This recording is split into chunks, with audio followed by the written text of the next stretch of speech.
socialist and failed Florida gubernatorial candidate Andrew Gillum has recently stated that he has a plan to register over 1 million voters, which he thinks will help take down President Trump in 2020.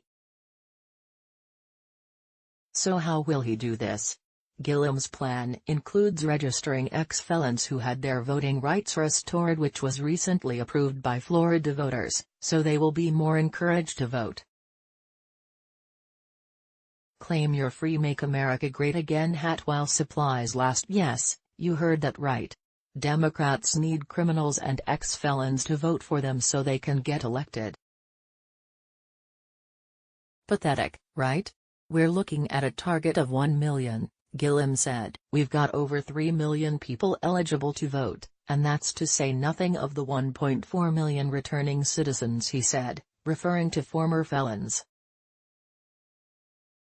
Check out what Politico reported. Gillum's staff wouldn't give specifics about the targeted number of new voters he hoped to register or the number of voters they hope to re-engage after they decided not to vote in the past 2 general elections. At the same time, the Florida Democratic Party said it will spend $2 million in the next year to register 200,000 voters ahead of the 2020 presidential primary.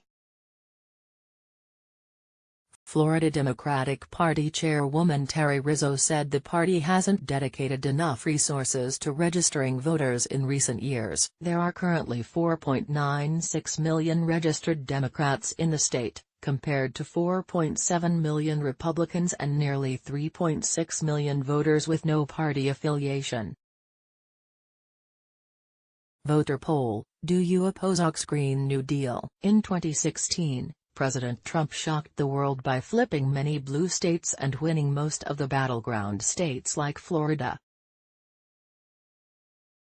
Now, Democrats like Gillum are nervous that he will do it again, so they are now changing the rules and relying on ex-felons to get themselves elected. Yes, Democrats are registering criminals to vote to help get them elected.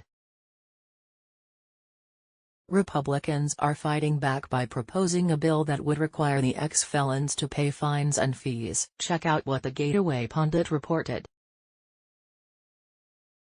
Florida Republicans are pushing back and are trying to make ex-felons pay fees and fines before their voting rights are restored in an effort to hinder Democrat efforts to tap into that large demographic of potential voters. A Florida House panel approved a bill this week that would require ex-felons to pay fines and fees before they are allowed to vote. Both chambers in Florida are controlled by Republicans, and Governor DeSantis, also a Republican, has voiced his support for the bill.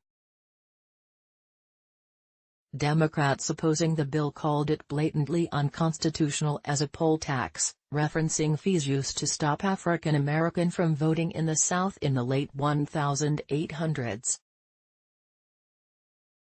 President Trump and the Republican Party are very focused on Florida. Joe Gruters, chairman of the Republican Party of Florida and a state senator, brushed off Gillum's efforts. Urgent poll: does Trump have your vote in 2020?